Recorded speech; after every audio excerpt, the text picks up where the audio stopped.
Okay, let's continue our discussion of 100 Years of Solitude. We had stopped more or less on the point, we were floating around a bit, as we'll continue to do all semester through the text. But the thing that was interesting us, is, if you'll remember, was the temporal structure. This is a novel that's called 100 Years of Solitude. So after all, it announces itself as a historical narrative, as much as we know that this is a very particular kind of magical, real historicism. So I wanted just to look a little bit more at Colonel Aureliano Buendía. You remember that famous sentence that starts the novel, which is a very wild and woolly sentence, as we talked about, those three temporal perspectives that are contained in that single sentence. Many years later, as he faced the firing squad, Colonel Aureliano Buendía would remember that distant afternoon when his father took him to discover ice. Many years later, from a particular point, many years later, he would remember that distant afternoon. Then we looked at the ice, and we looked at some magical objects, the blood, the Remedios, the beauty scene as she ascends to heaven. But now I want to go back and take up the temporality. For me, this is a fabulous novel in terms of compressing great amounts of mythic time into small pieces. And Colonel Aureliano Buendía is as good as any other person or other character to start with. Let's look at, it's going to be in the new version, let's look at his whole life as it's compressed in one longish paragraph. This again and again and again we'll get this. I've said that, this kind of fatalistic sense that all is known, everything is known. At one point toward the end of the novel, you'll see Melchiades says that everything is known. We'll look at that very particular kind of narrative structure next time when you finish the novel and when there will be a reading quiz. So I'm counting on you to have finished it by Tuesday. You'll see at the end that this history of 100 Years of Solitude is both recounted as a past thing, it's happened, and also predicted. It's both remembered and predicted. But think of that first sentence just for a minute, and then we'll go to this whole life compressed in a paragraph of Aureliano. The presumed present of the firing squad, or this many years later he would remember the firing squad, is itself a kind of oddly apocalyptic moment, because it would seem to obviate Aureliano's future in any case. After all, he's in front of the firing squad. But many years later, he would remember, suggest, and we know it because we continue to read the novel, that in fact Colonel Aureliano Buendía dies of old age, not in front of the firing squad. But it quickly gives way, that first sentence, to the narrative of events long preceding that time, and indeed the founding of Macondo, and before that Edenic vision that we talked about. And I'm going to look at some of those passages if we have time. But first, Aureliano, we're going to jump around here. It's page 113 in the new edition and 104 in the old. And let's hope, with the exception of the hardcover that William has, that those are the only texts that we're looking at. Look at 113 in the new. It's the beginning of often at the beginning of these unnumbered chapters, we're going to get a huge temporal perspective. If we were talking about film, it would be the film, the camera's way up on some airplane looking down and then eventually moves in. You get a huge perspective and then one that is focused after this kind of life story. Look at it's just so beautifully written. We'll read it, or I'll read it if you don't mind. Colonel Aureliano Buendía organized 32 armed uprisings, and he lost them all. He had 17 male children by 17 different women, and they were exterminated one after the other on a single night before the oldest one had reached the age of 35. He survived 14 attempts on his life, 73 ambushes, and a firing squad. Notice the specificity of the numbers. It's almost comic, as we commented before. You'll see later in the novel, if you haven't gotten there, there's a flood that lasts seemingly forever. Well, it's 4 years, 11 months, and 3 days. So you get the specificity of calendrical time. At the same time, we're floating in a world of mythic time. That is, time that isn't counted by minutes or such specific numbers. But there are lots and lots of specific numbers in this novel, as big as the reach of it is. So not 73, not 74 ambushes, 73, and a firing squad. We know that he survived that, as we've already mentioned. He lived through a dose of strychnine in his coffee that was enough to kill a horse. He refused the Order of Merit, which the President of the Republic awarded him. He rose to be Commander-in-Chief of the Revolutionary Forces with jurisdiction and command from one border to the other, and the man most feared by the government, but he never let himself be photographed. Apropos of what? Again, a wonderful little detail. Oh, okay. It's left there.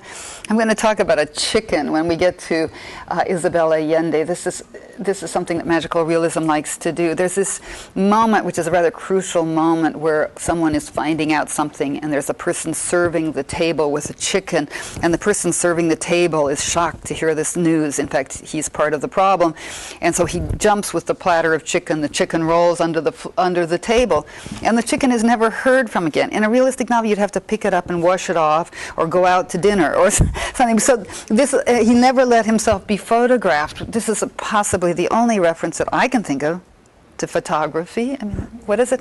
Is there another? Which one, Kim? I can't remember.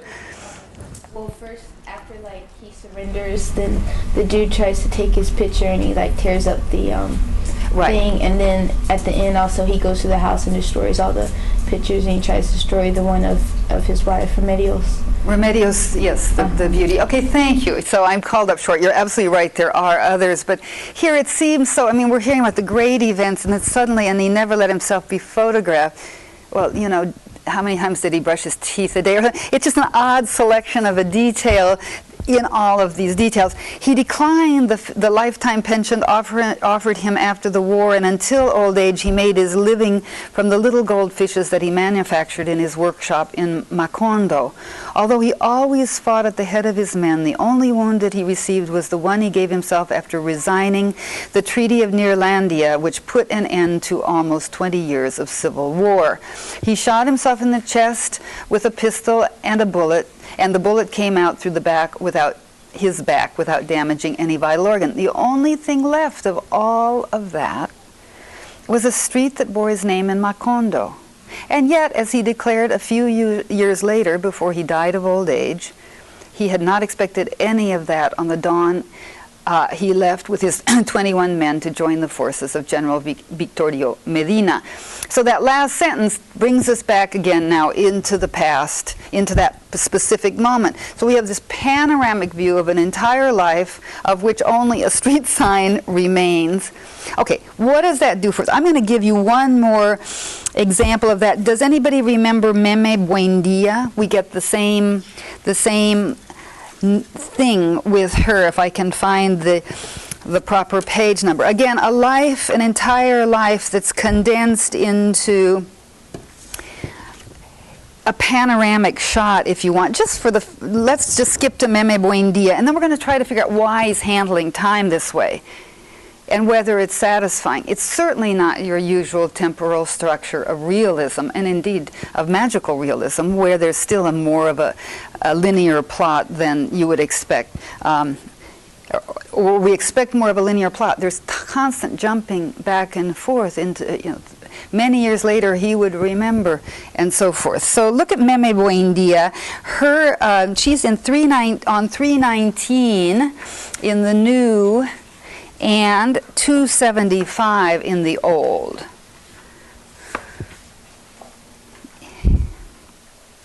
It's the middle paragraph of the page. Remember her mother who takes her off. Indeed, go back to the beginning of that chapter, which is going to be 3 pages earlier, 315 in the new section, and you with the old books will find it, I hope.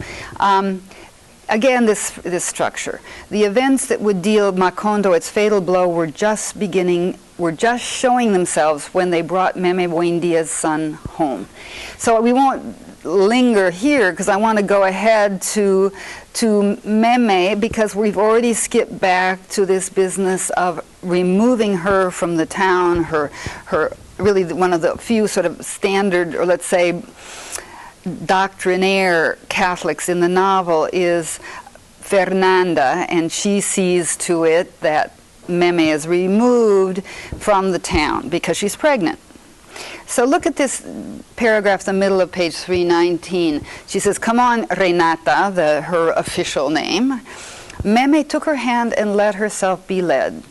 The last time that Fernanda saw her trying to keep up with the novice," she's putting her in a convent, right, so she can be hidden while having her baby, "the iron grating of the cloister had just closed behind her. She was still thinking about Mauricio Babilonia. If you haven't gotten there, you'll recognize him by the swarm of yellow butterflies that flies around him. She was still thinking of her lover, Mauricio Babilonia, his smell of grease, and his halo of butterflies, and she would keep on thinking about him for all the days of her life until the remote autumn morning when she died of old age, with her name changed and her head shaven and without ever having spoken a word, in a gloomy hospital in Krakow." Close the book on Memé. So in even a shorter paragraph, we see the fate that seems almost predetermined. And I've spoken last time about Greek tragedy, and there's something about this way of telescoping a life, where free will seems to be obviated, and it all seems to be foretold. No matter what you do, like Oedipus, you're going to achieve or enact the fate that was told by the Delphic oracle. So there's something, I think, this temporal structure has a meaning, as structures always do, that's unspoken. Here, this is about a character in the novel, but we begin to enter into this world which is ultimately an apocalyptic, cataclysmic, politically doomed world. As funny and as wonderful and upbeat as this novel is, and if you ask most people, they'll say, "Oh, it's just great, I love it." They won't say, "Oh, terribly sad." And I think that's one of the geniuses of Garcia Marquez too, is that he gives us so much at once. There are those wonderfully, humorous moments of this is a funny novel, and yet this temporal structure, I think, of mythic history paralleling terrible political events has a way of saying something about Latin American reality that perhaps a more realistic novel couldn't say. I had written on the tablet, and Don, if you want to show the tablet, I wanted to say a couple of words about others of the novels of Garcia Marquez, and they are political. These are just sketched out. Love and Other Demons, I think, is something like 1986. I didn't find my card that gives me the exact dates. I'll get those to you. But the novel that follows this was such a big success. Everyone wondered, ooh, what's the next one? How can Garcia Marquez redo this? And in fact, with The Autumn of the Patriarch, he writes a very different novel. It's a novel much more Faulknerian.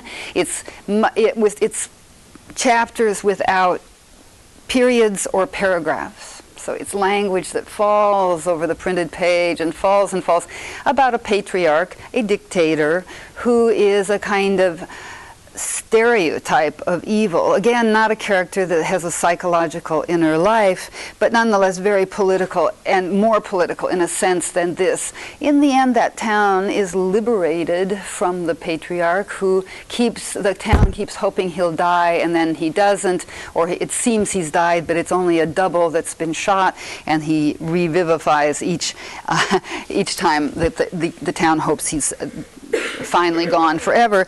Love in the Time of Cholera, which some of you have read with me last year, in fact, is a great novel, and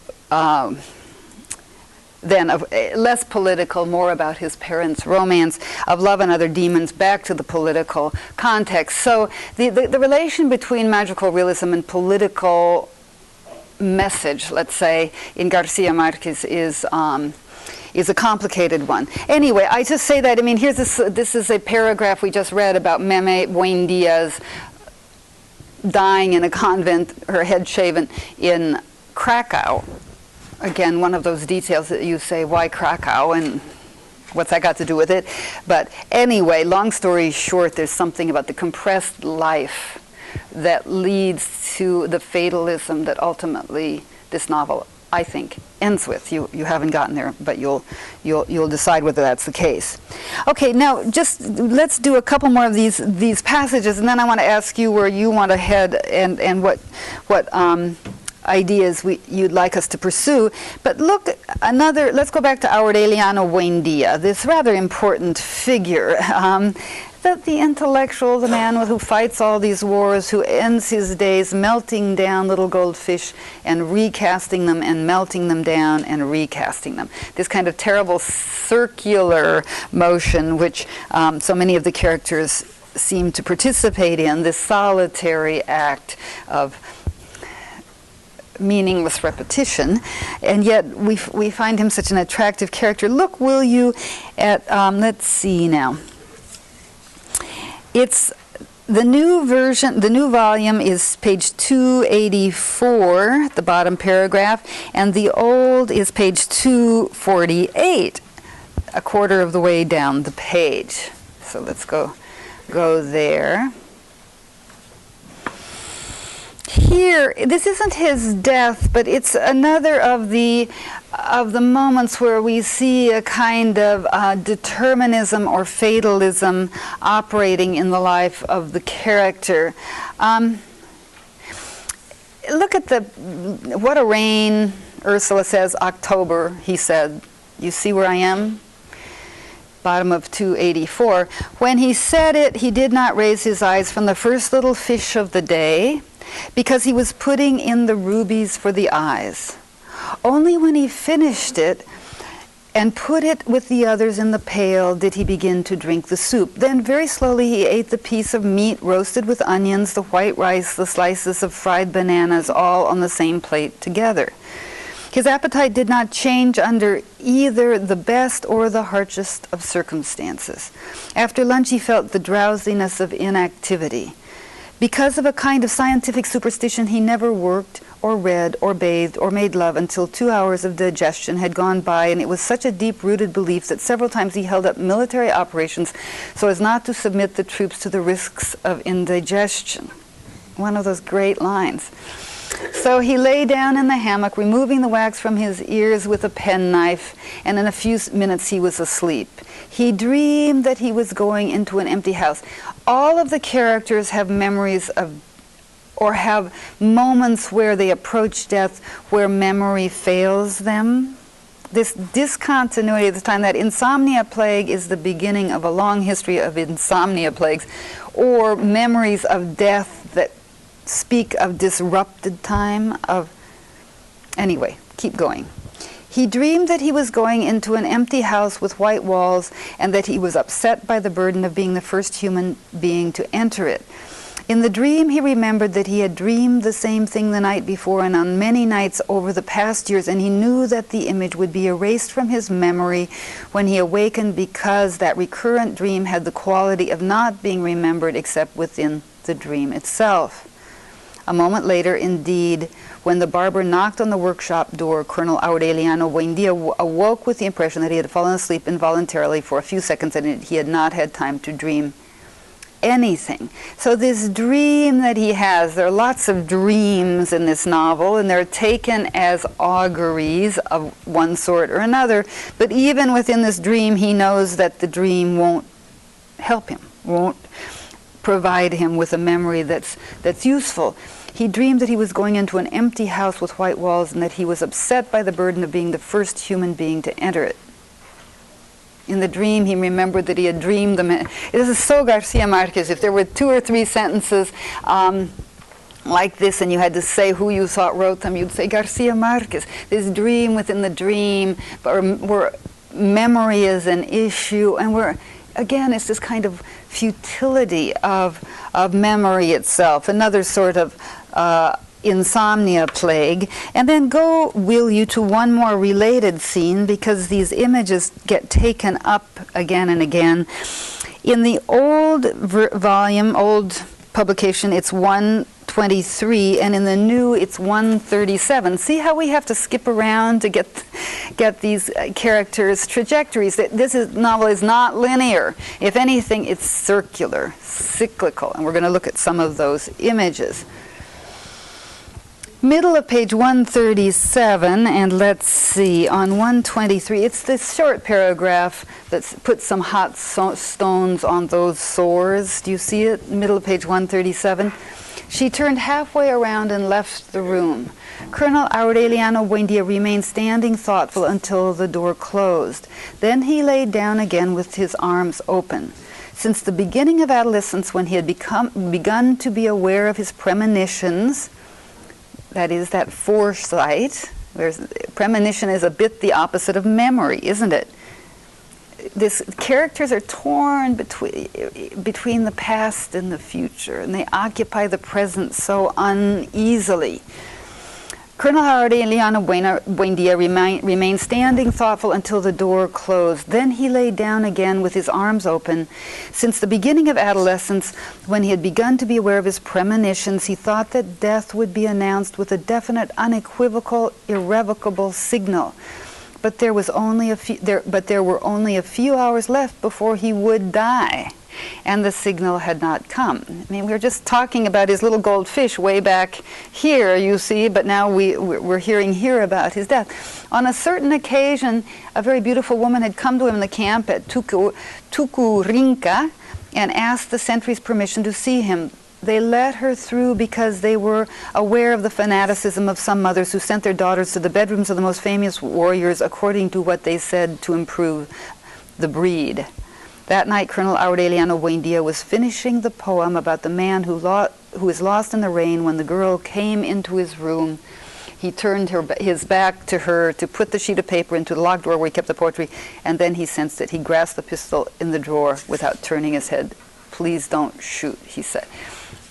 So this business, and we can go on, we don't need to, but this sense of how death announces itself, how it will come, and so forth. We see it with most of the characters. I don't have the page number now, I will find it. Maybe you haven't gotten there. When Ursula, the matriarch, who seems to go on for centuries and centuries, finally dies, remember she's gotten to be, maybe you haven't gotten there, gotten to be as teeny as a little raisin, we're told, as wrinkled as a raisin and as small. And her grandchildren start to play with her like a little doll. Have you been to the... Okay, we'll do that one on Tuesday. I don't want to... It's a great little moment where she realizes she's dead. And we hear her interior realization of her own death. Now, let's see. Let me stop here. I think there's so much more. One more example is Amaranta, the first generation. Remember her knitting her shroud? It sounds like Penelope in the Odyssey. Perhaps you haven't gotten there, but she's making her own shroud, that is, embroidering her own death garment. And she knows that when she finishes embroidering, her death will come. And it's not like Penelope. She says she slowed down so that death would take longer to arrive. But it's not like Penelope who, to deceive the suitors, remember, when Odysseus is off fighting those wars, she unravels her work at night so that her suitors have to wait longer, and ultimately they have to wait so long that Odysseus or Ulysses comes back. So Amaranta, this premonition that leads to the inevitable fact of death. With Amaranta, I have the quote here: "Death did not tell her when she was going to die, but ordered her to begin sewing her own shroud on the next 6th of April." You see, we start these patterns. She accepts her fate. She starts to sew her own shroud on the next 6th of April. And let me just read to you the Ursula commentary. We don't need to go there, because if we read the whole book out loud, we'll never get anywhere. But Ursula realizes that a sentence has been passed upon her by time. We're told that.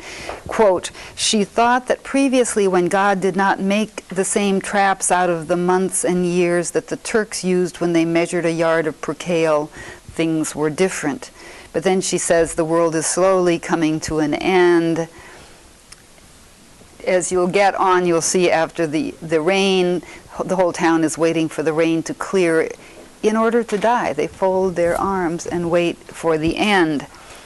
So from the epoch of the flood, time seems to change. It stretches undifferentiated before Macondo. There's just now a long wait. So when you have the beginning of the novel, prelapsarian Macondo, if you know that nice word, before the lapse, before the fall. Prelapsarian means Edenic, but it refers to the Christian myth of the fall into time, when Adam and Eve eat of the tree of knowledge and recognize, and become mortal. Because remember, in Eden, time doesn't pass. Have any of you read Milton's Paradise Lost? Remember, at the beginning, there's no need to garden, no clipping of bushes and vines, because there's no growth. Why? Because perfection is static. Perfect is perfect. Growth and development are the opposite, in a way, of perfection. We may try to achieve perfection, but perfection is static. And the same with the New Jerusalem at the end of the biblical myth of the history of the world. Time shall cease, and time shall cease. St. John, the narrator of the book of Revelation, the last book of the Bible, says, and time shall cease. So it's as if, sort of in prelapsarian Macondo, what happens? There are no clocks. Remember that? And the insomnia plague, that's odd, because that suggests a past and a present. You've forgotten something, it means it happened earlier or was from an earlier time.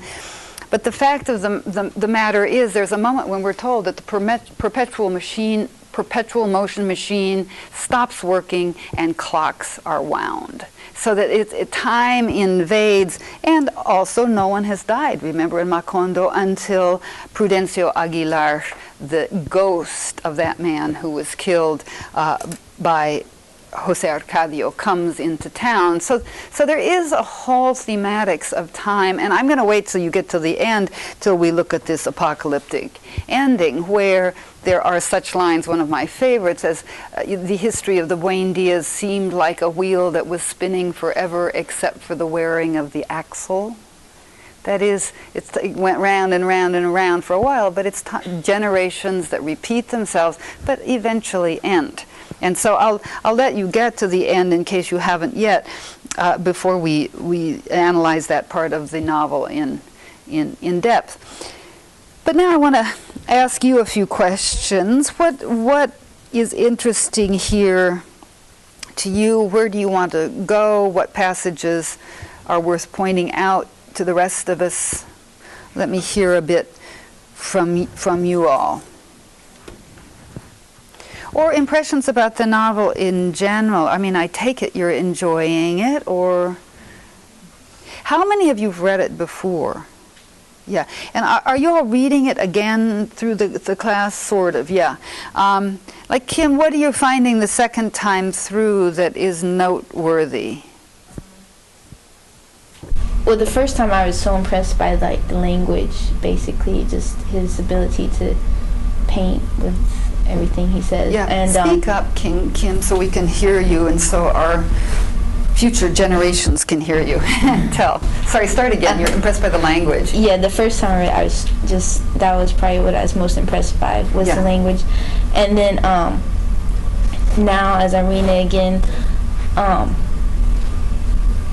I think maybe I'm looking more at the characters, just how the characters act and everything. Yeah, and would you agree with my assertion that this isn't psychological fiction, that when you have repeating generations of all erotic energy males, or all sort of intellectual mentation, let's say, thinking thought, is that enough to subvert your identification with these characters as realistic characters? Or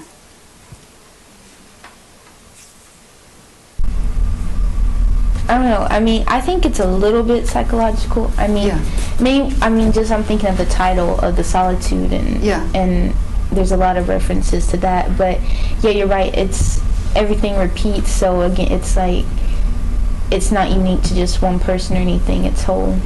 Yeah, and we can say, oh, he looks just like his grandfather. We say it all the time. I'm actually going to be a grandmother in a little while, and I'm very interested to see, I mean, anyone who has a baby says, oh, well, his ears are like his father, and his fingers are like his mother, or something. You know, we're used to families that repeat generationally, but not in realistic fiction. In realistic fiction, we expect that somehow characters will be individualized, and they are. They may look a bit like their grandfather, but we're so used to the myth, it's one of our most important foundational myths in the U.S., that I am absolutely unique. That I can, not only can I raise myself up by my own bootstraps, the bootstrap myth, you know, the log cabin to president myth is one of our great ones, and sometimes it works, but we can't, I mean, but we have lots of cultural myths ourselves, and one is that I am absolutely unique. And you and I may have certain things in common, but my parent, we have a psychologized sense of ourselves, and indeed I like that. I've grown up with it, so have most of you. We like the idea that difference is more important than similarities, even though we may say, oh, she's my best friend because we share great interest in this, or tastes, we share tastes. So I guess what I'm asking, and maybe others of you will have contributions, is we do feel that these are flesh and blood characters in a way, and we care about them, but there's something that we never enter their emotional worlds. As much as we see that Aureliano Buendía is a melancholy, and as much as we see that Jose Arcadio is a bull in a china closet or whatever. Yeah, Ruth, don't let me interrupt you. Yeah, Ruth. Well, yeah, that's what I was going to agree with you in the sense that I love how Marquez doesn't label his characters as evil or good. They're just characters. Yeah. No matter what they do, they're, you know. Yeah, and part of the reason that works so well, if I may add to your comment, let's see if you would add the same comment yourself. Part of the way it works well is because we feel that the characters are so fated to be who they are. Right. It isn't like, you know, the Sentimental Education by Flaubert, for example, which is a kind of autobiographical novel about a character named Gustave Moreau, if I'm right, I hope I'm right, about that, where the child has a lot of choices. He could go to school, he could do, and then we follow that, and that's interesting too. But these characters, as I said, you know, the confirmation for me that these characters aren't to be judged, because this vast sweep of history, who can manage that, you know? So that my confirmation is that thing where the twins are reversed at birth. When there's one departure from this pattern of genetic imprint, if you want, or fate, if you want to say it another way, the townspeople, oh, well, they were just reversed at birth. So I think, thank you, that's an important point, that's part of the flat narration too. We can take what we want. The only moments for me it gets really psychological are the hallucinatory moments of the Banana Company massacre, which we'll go into next time. I'm not sure that all of you have gotten there, but there we do feel that there are psyches being imprinted by terrible events. Other than that, people walk in a bit of a fog, it seems, doesn't it? Yeah, Catherine. I just comment about my opinion about the book. It's one of the first novels that I've ever read that I feel like I can just totally put my belief system aside and my own cultural bias aside. Yeah. I just believe what he's telling me because of the concept of fate. Yeah. And I accept it. Like, people ask me, what's going on? And I'm like, oh, this. And they're like, really? And I'm just not, like, shocked by it. Yeah, and keep that thought in mind when we get to our last book on the syllabus, which is so similar in many ways, but involving in very different ways, The House of the Spirits by Isabel Allende, where you're asked to become involved. It's a kind of different sort of political novel, whereas what you're saying is it kind of, as I say, washes over you. There's so many details. Is that what you're saying? Or that? Yeah. Mm-hmm. Yeah. it's such an interestingly different book for most people, which is, I think, why it's been the great success it's been. Other comments? I was going to ask those of you who are recidivists, that is, repeat readers, like Tracy, what are you getting the second time? Or what are you noticing? I mean, since she's already been to the end and has started at the beginning, it's fair to ask those of you that have read it before. Where did you read it, by the way, Kim? In a class or? Actually, I just picked it up at work one day and I started reading it. I work at a high school, and so it was on the shelf, and I was like, wow. And so I borrowed it, and I just couldn't stop reading. Great, good, great. Yeah, Tracy? Yeah, I see lots of foreshadowing. I mean, of course, you completely miss all of it. Yeah. Particularly the chapter that you started on with Aureliano, that kind of goes over his life, that whole chapter, because the war starts. I mean, it's all over it. Yeah. I feel like the ending is just foreshadowed everywhere. When I'm not doing this time, I'm not so concerned about getting the genealogy correct. Yeah, right. It's Give it up. going right down in my head. Yeah. Not because it's cemented already, quite the contrary. Yeah. I just know it doesn't matter so much. Yeah. Also about the twins, they get switched back when they get put in the coffin. There we go. There we go. Thank you for reminding me of that. That's absolutely right. Yes. Yeah. Yeah. And Chris, any ideas that? Push that little button if you have you don't have to respond, of course. But just about, he keeps the same tone when he writes about the characters, no matter what the action of the characters are. And I'm just paying attention to the style of magical realism and how how he uses language, very hyperbolic and whatnot. And he kind of leaves the investigation into the psyche of the character up to the reader, because he uses the same tone, like Aureliano Buendía. You have a very strong faith of him as a child with this ability to foresee things and have this awareness of fate about him, really. And so in a way, with all the fate around, you're expecting him to break that fate. But then he still continues to exalt him even after he makes the most corrupt turn when he kills General Mankanda. And I think at that point, the reader feels differently about the general or about Colonel Buendía. And then he still maintains the same way of speaking about Aureliano Buendía. So we can kind of conclude whatever we want. That's a very interesting point. The neutral narrative tone, even with those neat little punchlines that we've barely begun to investigate, somehow we're asked, and that's your point too, Catherine, to just sort of watch it occurring and draw some generalizations, but we're not manipulated. I mean, to me, the opposite of this kind of narrator, this neutral Garcia Marquesian narrator, is the narrator of Middlemarch. Any of you all read Middlemarch? Remember what they call Middlemarch's narrator? The wise woman. George Eliot, a woman, of course, who writes the novel, is constantly intruding to say what we should think. And it's a polemical novel. That's another way of writing political fiction. She's arguing about certain kinds of reform laws, as you may remember in mid-19th century England. But that wise woman who really manipulates the reader's opinions is a bit the opposite. Does that strike you as correct? You remember that aspect of the novel? Would you push the button, please? Sorry to bother you. Yeah, I've read several George Eliot novels, and I think they're all like that, where she sets you up to feel a certain way about the character.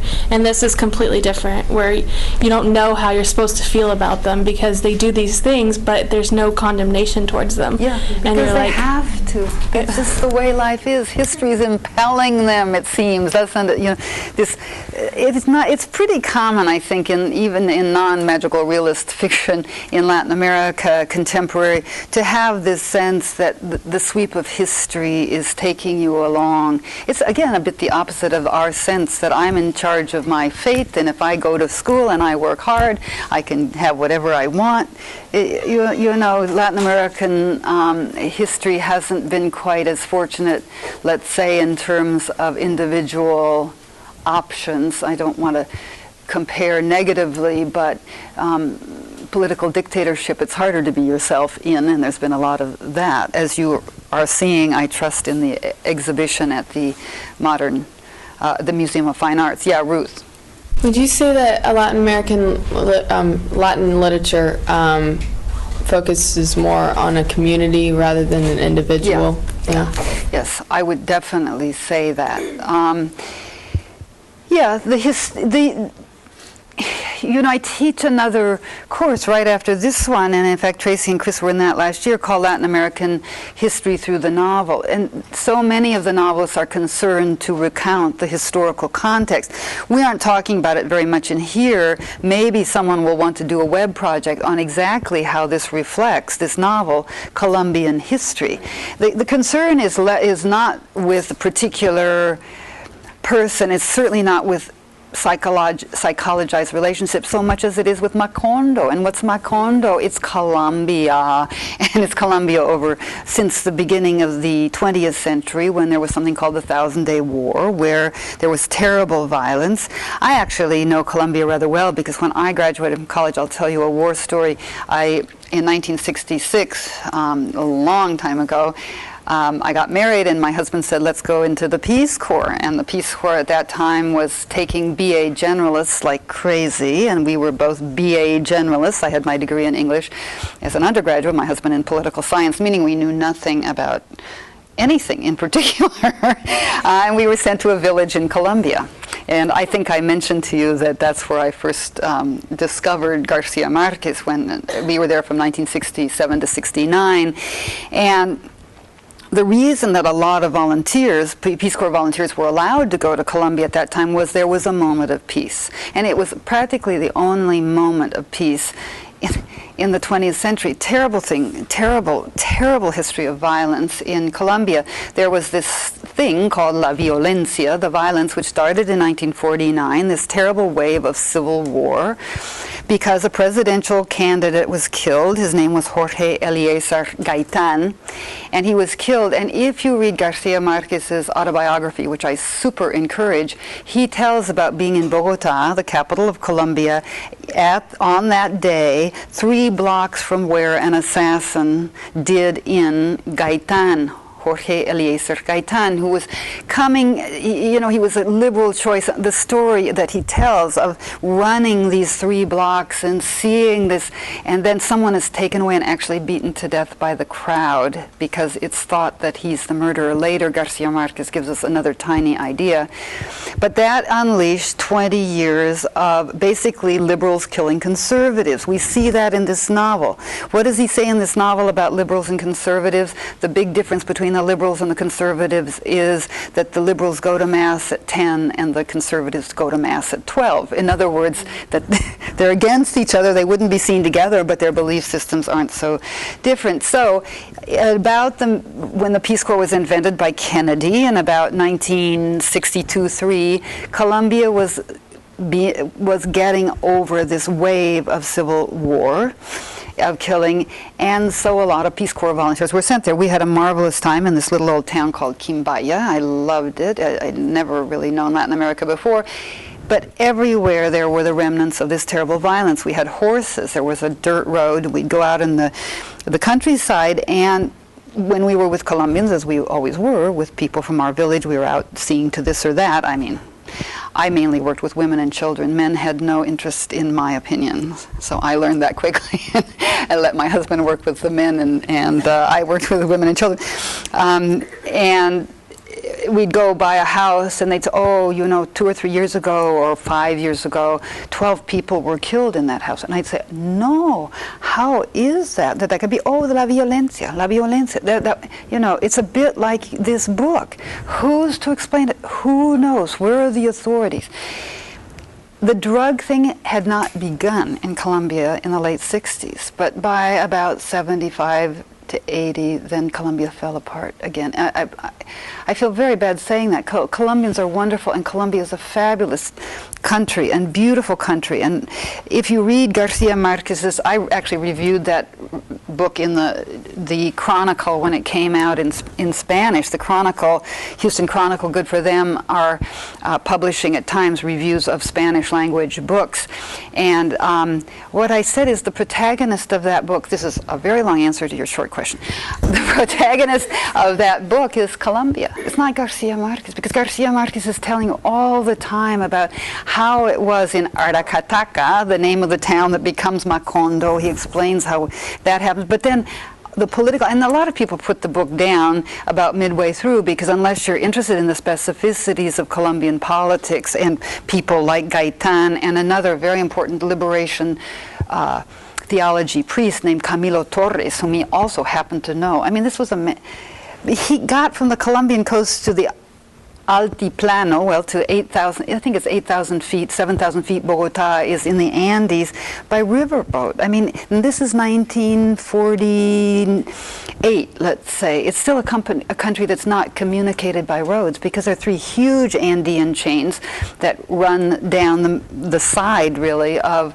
the western side of Colombia. So anyway, long story short, I think Latin American fiction is much more communally oriented. And you know what else I think? I think Latin American cultures, as I know them, which are mainly Colombia and Mexico, but a bit of experience elsewhere, are also much less individualistic than we are. Mexico's much more interested in family connections. It's who you know lots of times, not what you know, your community that can have its abuses, you know. But yes, if one wanted to talk about that, I mean, let's say it's a spectrum. Of course there are individual characters, and of course there's Macondo, but this novel goes much more to this side. You could say the same thing about other U.S. writers. Look at Faulkner, whom Garcia Marquez adores.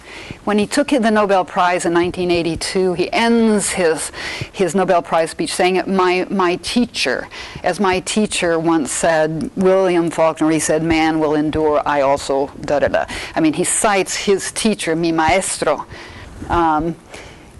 Faulkner, why does he love Faulkner? Think of what's Faulkner about, Yoknapatawpha County. It's about a whole intricated, implicated group of people whose identity is relational rather than individual. If I want to tell you, we'll see it in a number of our stories. But thank you for asking that question. I think it's so important to think, and that's why if we forget the genealogy, we're actually reading it. Not that we should forget it entirely, because then we couldn't make sense of the plot. But still, the fact that that didn't exist, that genealogy, suggests something along the lines that both of you're mentioning. Okay, other comments about the reading process here? I mean, we could look at more passages, and I have lots of places marked, but I don't want to silence you all either. Anybody? Norma's back there reading it in Spanish, lucky her.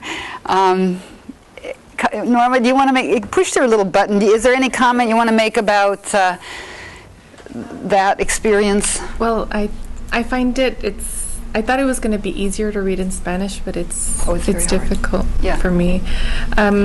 What I did like is not only do the people have, the characters, they have so much spirits, or so much spirit, but the artifacts like the cazuelas and even the door, when it creaks, it says that it's like murmuring or something like that. It's I mean, even the door has espiritu. Has spirit. The cazuela we talked about last time, the stew pot early on that decides. I take it that's the cazuela that you're referring to. No, the thing about this, the Spanish, is it's of course consummate. Carlos Fuentes, whom I happen to know a little bit, the Mexican writer, says, oh, nobody writes Spanish like Garcia Marquez. I was talking to him and I said, well, you don't do so badly. I thought I should tell him that. But there is something consummate about this prose. The sentences wind and wind and wind. And that's a little hard to read, like Proust in French, actually. They're very long sentences, but also the vocabulary is Colombian and specific. There are words there that Mexican Spanish doesn't use so much, and I was very aware of that as I was reading his autobiography in Spanish. I mean, there are tons of words I had to look up, and usually I don't think I have to look up so many words. So, but keep us online if you're reading. I mean, it's hard for you to find the Spanish text when we're reading the English, but if ever that happens, if there's some interesting thing about the translation, let us know. It's a brilliant translation, so we're very lucky, as I've said before. Back there in the back row, I haven't heard from you, sir. Would you tell me your name? Sean, what do you think? Any interesting ideas you want to float out for us to chew around here? I'm just trying to get the grasp on what magical realism is about. I haven't really picked up on it yet. Yeah. Okay. We're gonna. Thank you for bringing that up. I haven't dragged this back that much to our. Oh, there's so much to be said.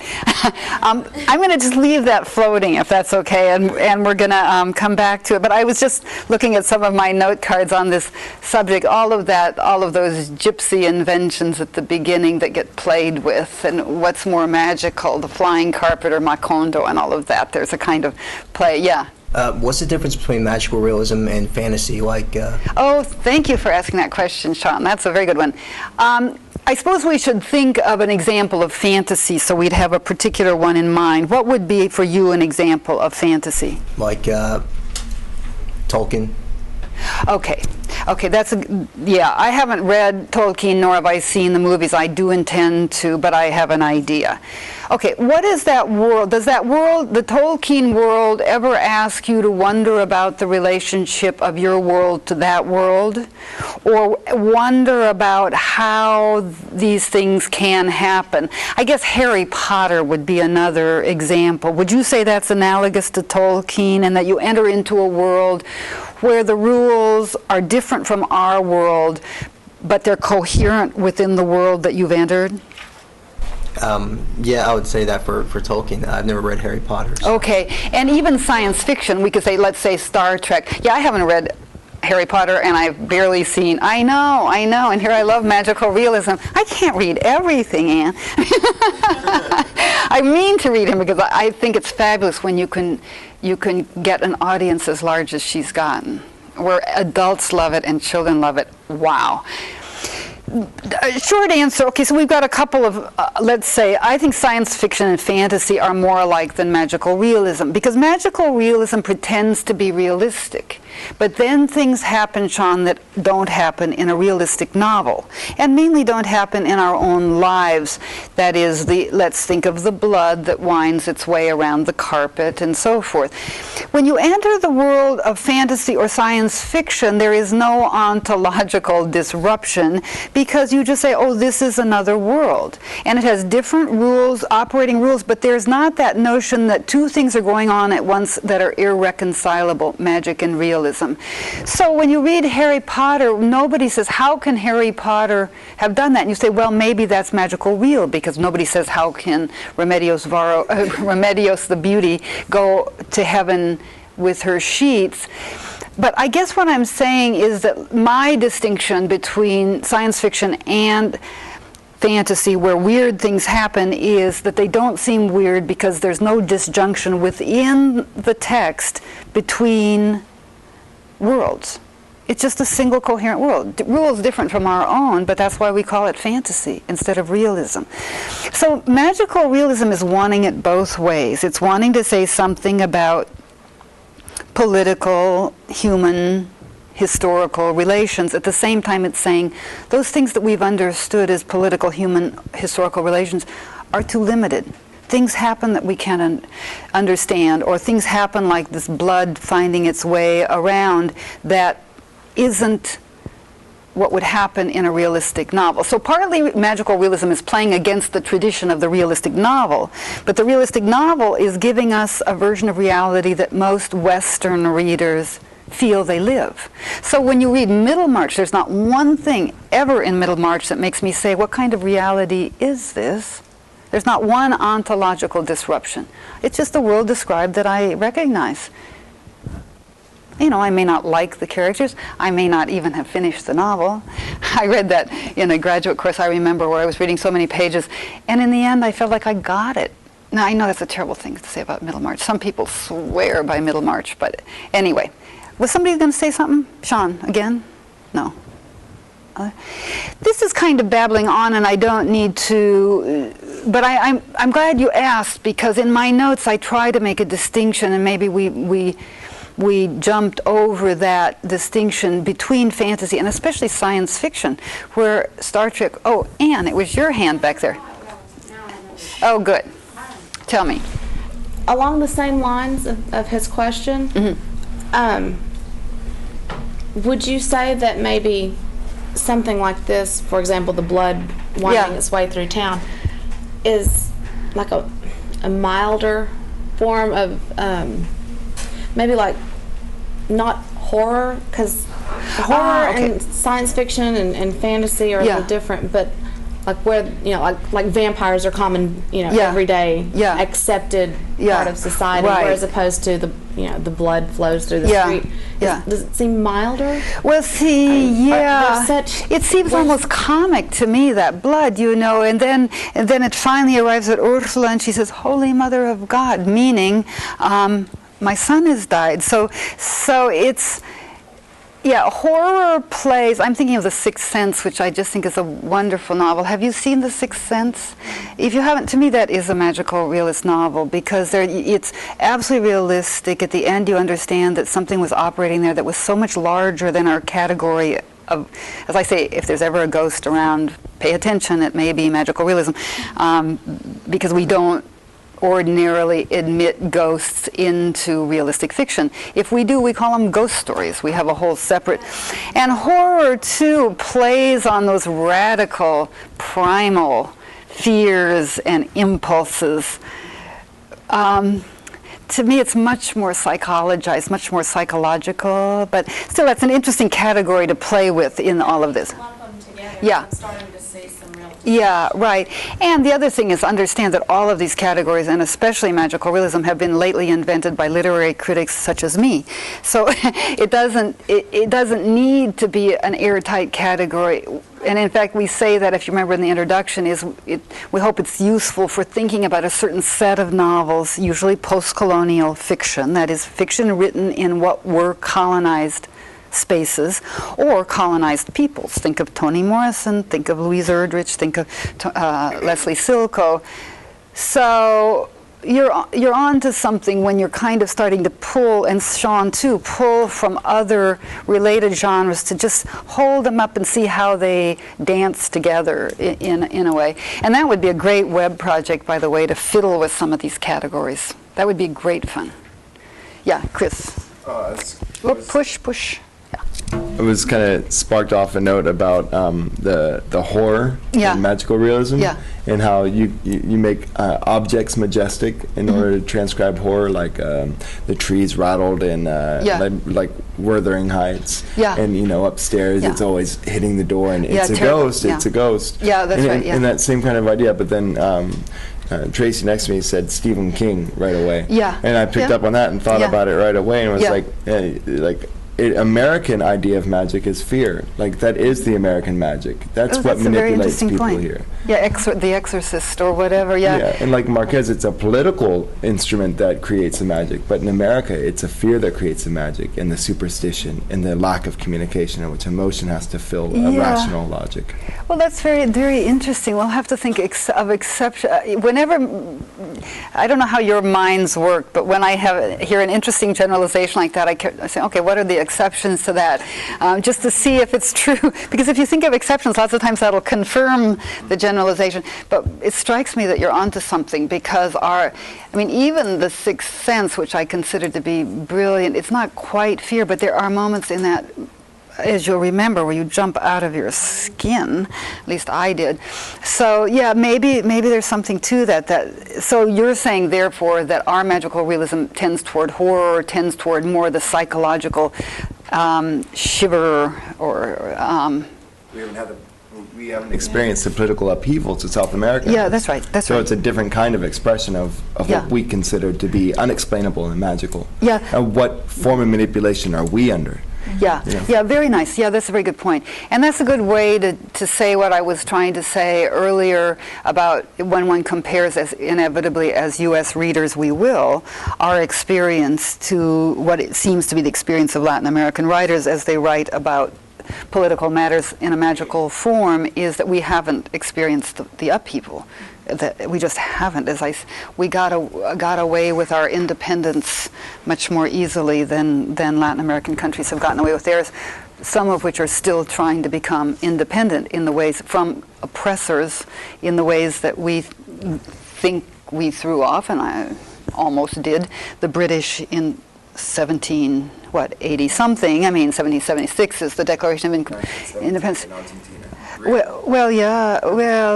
mean, the British, of course, were involved in Argentina with, well, anyway, big story. But let me just take us back to the text for about 2 more fun little passages, and then I'll let you go, and hope that you'll have it all finished by Tuesday so we can start looking at the larger picture. Where shall we go? Let's see.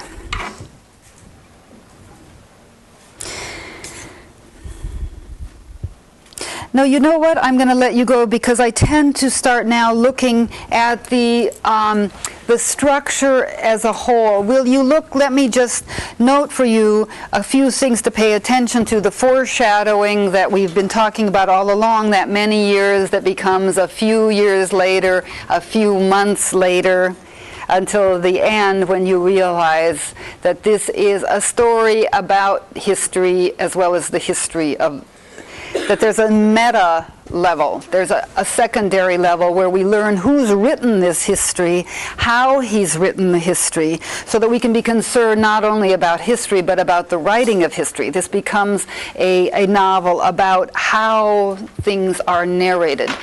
That's my opinion about why we learn who the narrator is at the end. Garcia Marquez is interested not only in the history of Colombia, but who and how and why it's being told, and for what purpose. So notice the generational repetitions, the recurring events, the seemingly endless series of civil wars, and how those eventually end at a point which lands upon the interpretation of the manuscripts that have been recording the 100 Years of Solitude. Okay, so notice those 2 levels at the end. I'll ask you a few simple questions, quick questions at the beginning of class to make sure you finished, so that will be a little encouragement for you to do so. See you Tuesday.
So I say, who ends up writing this book, or this? That's fine. I'll just dictate how quickly I go through it. You bet. Okay.